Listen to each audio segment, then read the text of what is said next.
What's up? It's your girl Nemo, and I'm hanging out with the bruh Ren and Maze on the Tough Love Show. And welcome back to another edition of the Tough Love Show, man. And as promised, man, we have our special guest joining us for the evening, man. Phenomenal singer, man. I mean, the dude's voice is just amazing. You know what I mean? And I don't think a lot of artists up to this point got that type of range this man carries right now. You know what I'm saying? And I'm just honored to have this man in our presence, man. Anyhow, singer, actor extraordinaire, Mr. Christopher Williams, man. How you doing, man? Hey, what's up, bro? Man, everything is good over here too, man. Everything is good. What's going down, man? Man, you know, we just want to give the audience a big intro. That was a big intro. I like that. Thank you. Hey, I feel like I didn't even do enough.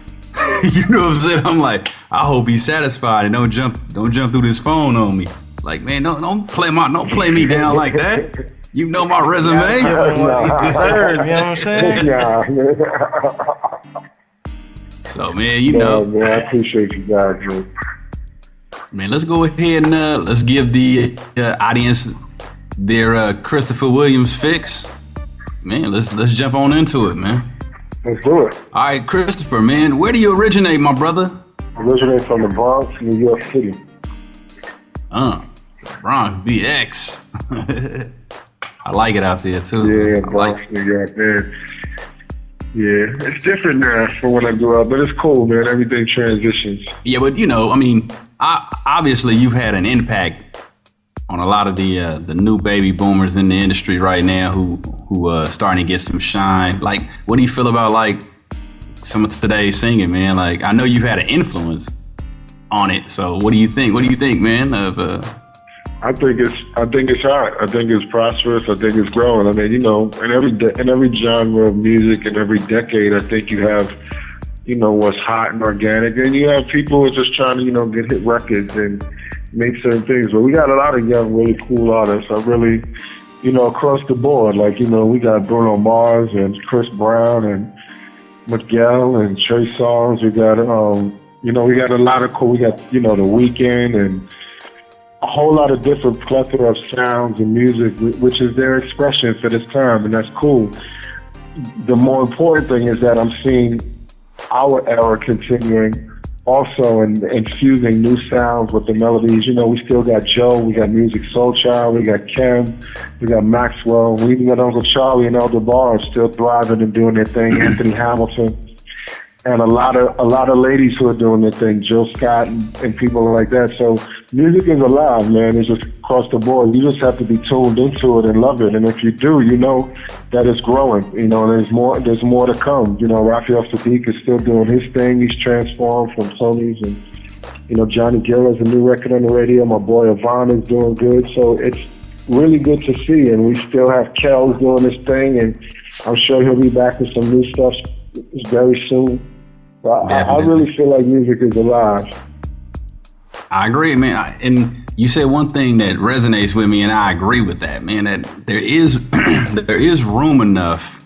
There's room enough for everybody. Like, some people get into this competition thing. Yeah. And I don't necessarily see it like that, because I mean, as a music collector myself, personally, when I want to hear Christopher Williams, I want to hear a mixture. Christopher Williams, I want to hear a little bit of Kells, I want to hear a little of this. So it's room for everybody. Let me ask you this, man. Like, in the beginning, let's go back to the beginning. That's actually a nice compliment, because if you want to hear me with Kells, that's kind of cool. Oh yeah, definitely, man. You got one of the strongest voices in the industry, man. Like, right. Like, man, you could be compared to Charlie Wilson, the greats. Yeah, Charlie Wilson, like Teddy P. You know what I'm saying? Like, what? Thank you, man. I appreciate that. Big voice, man. Big voice. Well, that's what we grew up under. Luther and Teddy and Marvin and Charlie Wilson, and you know, even going back to Donny Hathaway, Jackie Wilson, all those Sam Cooke, all those amazing voices that you hear, you know, coming up as a kid, and you try to find your own voice or your own style, and you know, you just try to hope that when you do find it, people hear it and they like it. So like this chapter right now, like even for guys your age, is just like with the single Too Late, it's figuring out like, how am I relevant to you guys? I mean, the history is great and it's humbling and it's cool that, you know, that I have a history, but I really feel like there's something I still relate to you, to your generation, and yours to mine. Not in everything, but in a lot of things. So that's where I think the music in this record is right now for me, and I'm hoping that it crosses that boundary, you know, even internationally. Like, I like Sam Smith. So it's not like, you know, music I feel is alive. Adele, there's a lot of great artists. Rihanna, Beyonce, I mean, it's just alive. We still got great rappers. I still think Q-Tip is dope. I actually got a joint I'm doing with Nas. So, wow. Oh, man. That's big. Right, man. That right there, you just listed a lot of them, man. They're really good, and really great. You know what I'm saying? Some of them just really excelled at. And, you know, me personally, I feel like you up there, man. That's, you know, it's honest. You definitely are great, man. Thank you, man. I appreciate that. I wanted to swing back to the beginning though, and ask you, like, at what point in your life was that moment where you knew you were built for the industry and the industry was built for you? Like, you know, who discovered that impeccable voice, man? You know what's funny? I worked hard to get my deal. I was sort of a young entrepreneur, hustler type. And I really sound like I found my voice and found my confidence when Gerald Levert kind of took me and embraced me in on my first record.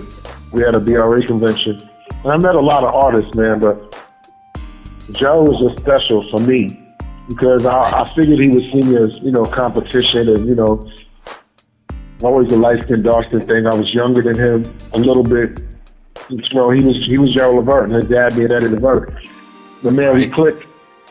We met from a woman named Cheryl Tyrell who was working at Geffen Records, and we clicked, and Gerald decided to work on my record. And just my experience with him at Sigma Sound, where Teddy had performed, and I got a chance to be around Kenny Gamble and Huff, and wound up working with them on Mickey Howard's record with a live orchestra. And all these amazing experiences, meeting Phyllis Hyman, having her cook food for me and Gerald while we were recording. Wow. These are things I'll never forget, you know what I mean? And Gerald just made a real confidence impact. And he would always tease me because he'd be like, go out there, light skin, do your thing. Huh. You know, and I come on stage, he'd be like, oh, nigga, you gonna make me work tonight, huh? And he would go out there and really just go nuts, like kick his shoes off and roll around. And he was just a constant performer. And I think he always, you know, he would always say, Chris, you know, go out there and that's your chance to live because this is what we love doing. And I think he saw that in me. And he was gracious enough to share that, never make it like a competition. It was just such an admiration and a mutual respect for each other. So I have to say that was really the turning point. I really miss Gerald. Yeah, man. We all miss him, man. I second that, man. I second that one. I'm floored right now because, you know, there were rumors, and I talked to you about this offline before we went on air about the whole rumor about Al B. Sure, Al Green. You know, like those are the rumors I heard. Like Al Green was your uncle, Al B. Sure was your cousin. So, you know, automatically I'm thinking like, well, you just come from a musical family. So, man, I thank you for sharing that, man. No.